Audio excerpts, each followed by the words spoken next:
Cette fois, nous avons des réponses à nos questions, ou du moins une partie des réponses avec cette enveloppe que nous avons pu ouvrir le 12 février.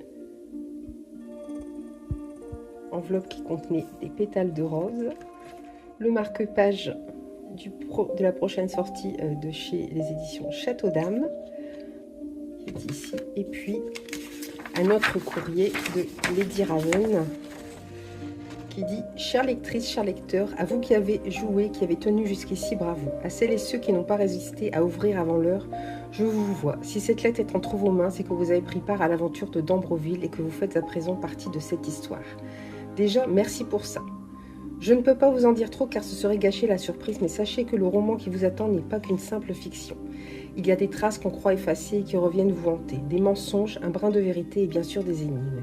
Si ce jeu de piste vous a amusé, aiguillonné, intrigué, alors j'en suis heureuse car ce n'était qu'un échauffement.